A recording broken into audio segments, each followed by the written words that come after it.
Barney Crompton. This is, I'm Ben Crompton. I'm from Dubai. I'm from Abu Dhabi. You can see it's been a while since we've done this, so welcome back to our year in review of 2022. Yes, what's happened in UAE real estate, the UAE real estate, in this last year. We're at the end of 2022 now, and we just want to have a chat about what's happened. What's happened? I guess what's happened in Abu Dhabi. I think that this year's been marked as, now all of the restrictions from COVID have been lifted. We've got no more Al Hosnap. The masks have been put to one side. Travel's back to normal. A lot of people leaving the country now, so I guess normality has kicked in. Fair to say? Is this normal? Yeah, I think restrictions in Abu Dhabi were a lot tighter than they were here. I kind of have the feeling that our restrictions, other than the masks, were lifted, I guess quite a while ago. And that life didn't really seem to change that much when they decided no more restrictions. There's no secret that Dubai did exceptionally well out of COVID. Part of the leadership structure of this city meant that we were quite agile and quite able to take advantage and keep our borders open, and obviously having a very well-known international carrier was very easy for people to come and go from Dubai. And we know a lot of people who quarantined or brought their parents over from the UK and other countries to be here because it was so much more open. And obviously that has had a pretty epic effect on our real estate market, with prices more going open than other bits of the world, you'd say. So what did happen to Dubai? Obviously, you probably had an influx of population. We had an influx from everywhere, but we also had Expo, which True. It's very difficult to understand whether Expo had the effect on the Dubai property market that it was going to because of its timing in COVID. Is it all down to COVID? Is it all down to, or half of it down to Expo? To differentiate the effect both of those events have had on the country. And then also, obviously now we've got the World Cup. A lot of people staying here rather than staying in Qatar because of Qatar's limited rooms. But all of it has been something of a perfect storm, and our real estate market has gone from strength to strength. Obviously, as I no doubt crack on about the whole time, I deal in a slightly different sphere of the market, but from the people that I know that do deal in the more mainstream properties, this year has been a bumpy year. More so than last year?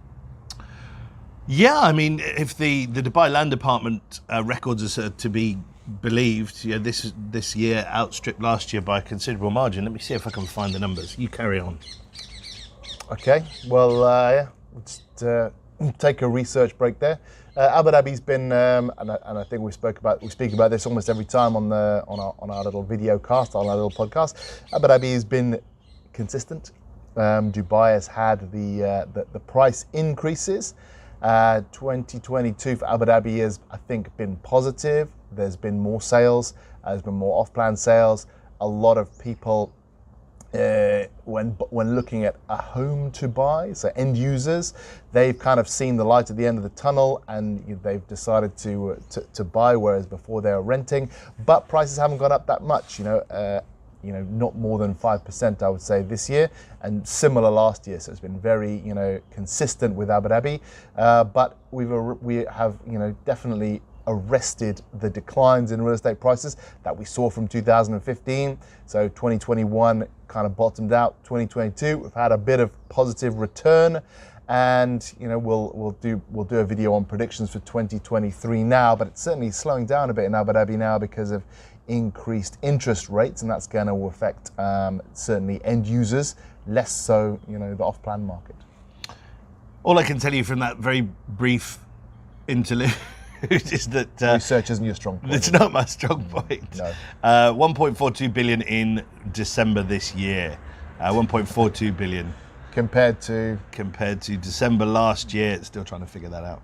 I see. All right. Maybe we'll edit this bit out, and then I'll come back with some proper we'll data. Put it in the bottom or something like that. But yes, the tertiary information that I read in the papers that this year has outstripped last year's.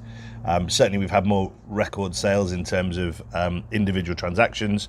Obviously, there was the record that stood for 7 years on the Palm, Chris Boswell. That was then broken by young Conor McKay. In terms of biggest deals, biggest transactions, individual transactions. There was one reported the other day about some land plots being sold by Metropolitan. They're saying that's the biggest Yeah, real estate transaction. yeah. I mean, But I mean, that's land. land as is opposed different. to- Yeah, I mean, we do some land transactions, but not as a general rule of thumb. But so in 1 year we had 280 million. We had Not to name drop or number drop or million. anything like that. My deal's not in there. Oh, right, okay. Oh, right. So You're talking no, about, but not by, to name by drop. we, you're saying Dubai. Yeah. Oh, Dubai, okay. yeah. Right, okay. So Dubai's had some big transactions. Yeah. Okay. Some Well, I big mean, if you just want to be more specific, you could be. That's fine. Abu Dhabi, unfortunately, we don't publicise Devil's those in the kind of detail. numbers because we're so humble. And you don't have those like kind to of brag. numbers. And, The and most- maybe we the don't highest have value those kind of single numbers. transaction in Abu Dhabi is probably about 20 million. Careful. Yeah. No, we've got some palaces. They 20 million, like I say. They probably don't get sold very often. But certainly in the investment zones, yeah. We don't have as big a ticket as Dubai for sure. And are you seeing any kind of tailing off towards the end of the year with higher interest rates? A lot of the people that we sell to don't buy through finance. So and I mean, and if they do, I mean, maybe not you, but the market. um, Any sign I'm of it slowing hearing down? that there's a bit of a slowdown. I'm hearing that. Last month incrementally people are saying that month on month it's getting slightly slower and slower, but it's to be expected. Whether that's seasonal. Christmas is not usually the busiest time of year. There's definitely going to be a downward pressure on the market because of the interest rates. They've gone from 3 to 4.5%, 5% in some cases. Right now the best finance you can get is about 5.1, and so we're talking about we're in December 2022. Yeah, and at the who knows beginning what of the year, happened there. that was 3.25, I think was the best you could get. So that's a marked increase, and that will have downward pressure. What's also going to be interesting to watch is all of these people who got variable rate mortgages because at the time borrowing was so cheap. Logic would dictate that you would get a variable rate mortgage, but who would have seen what has happened happen? So it'll be interesting to see what they do, because if they're locked into a 5-year variable rate mortgage, there's going to be some. You're talking about predictions for next year, maybe. Yeah. But in terms of what's What's really happened this happening year, this year, looks isn't it? like I was talking to someone today, and reports are maybe prices of he said rent specifically up 25 to 28% this year in Dubai on average. I mean, that's pretty crazy. Bullish. Yeah. I wouldn't say that much this year. Yeah, I mean that's actually very difficult for people to manage, right? If you're renting, for your rent to go up that much. I know you've got the rent calculator and things like that. So it's Yeah. probably Also, if your landlord is limited by how much he is allowed to increase your rent by, so it's only really if you've been served notice last year, you're moving out this year, where you're really going to feel the pinch and and be moving from to a slightly less prestigious area, let's say. So do you think that bumps rents up, having the rent calculator? Because let's say you've got 10 villas. If people stay in them, you can only raise them by 5% no matter what the market does, or 5 or 10% depending on the rent calculator. But if a unit becomes empty, the landlord can charge what he likes, right? Correct. For the new rent, right? Yeah. So so when the unit becomes empty, that rent in that unit kind of spikes up to I guess market. But the other rents are kind of held down because they've got people in them.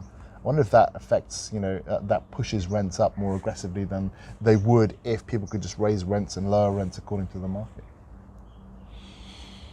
Maybe that's something that, It's a good question. I've never really thought about that. But Too yeah, I clever mean, for it's us. supply, isn't it?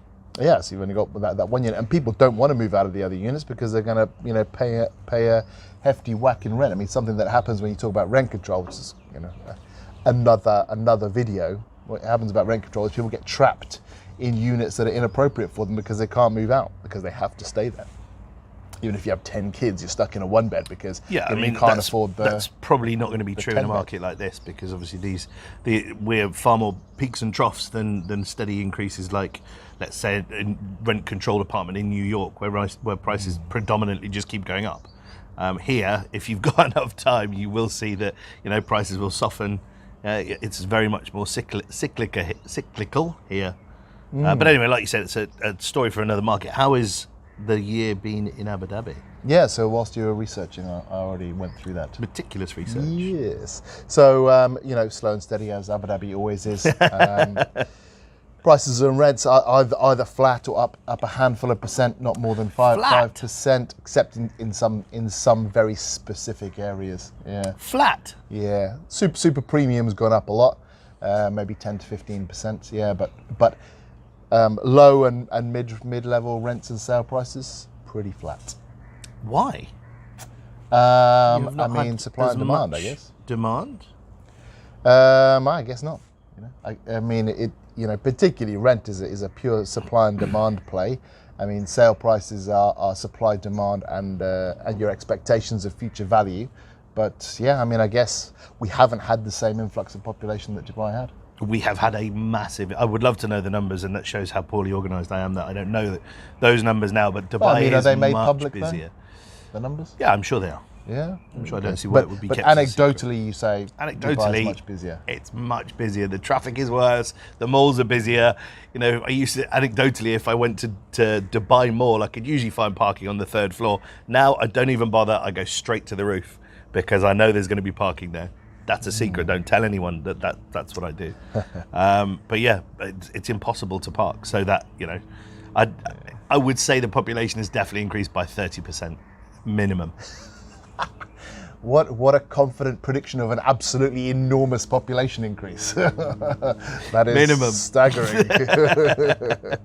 Okay. No, I mean, look, holidaymakers have increased. I think what we're seeing the busyness in Dubai is not from residential increase, increase of residents, but more increase of holidaymakers and But it must be residents, right? Because if rents and sale prices are going up, the population must have increased. The only solid information I can give you is holiday rents on the Palm they've put a lot of upward pressure on general rents on the Palm, because holiday rent companies or rental companies are coming in and leasing from landlords long term, and then obviously subleasing it out to holidaymakers. But everybody who brings a house onto the Palm for rent is then renting to one of these short let holiday rental companies. But that is really increasing the prices of rent on the Palm. So if you're a family looking to move into a house on the Palm, you are in direct competition with the short-term let companies, who obviously they have a margin. Airbnbs. Yeah. So I mean, that's a good point. The more of the residential stock that gets put to Airbnb, the more tourism takes it up, as opposed to residents take it up. At a vastly inflated number. Yeah. But I mean, that also then takes the stock up, and then I guess that then pushes rents and sale prices up. Although, yeah, I mean, how would you tell they're more holidaymakers? I'm sure that's probably published. But I think after COVID, a lot of people trying to get on holiday. There's been a lot of that in the last 6 months, really. People trying to get out of wherever it was. I have a holiday let, and the lion's share of the tourism used to be from the UK, and he's the guy who runs mine, a guy called Greg. How's it going, Greg? He solid name, Greg. It's a very solid name. He's a very solid chap. Kev. Dean, all solid names. He was saying that there's been a huge fall off from tourism from the UK because of the strength of the pound. So that slack is being taken up somewhere. I'd be interested to know.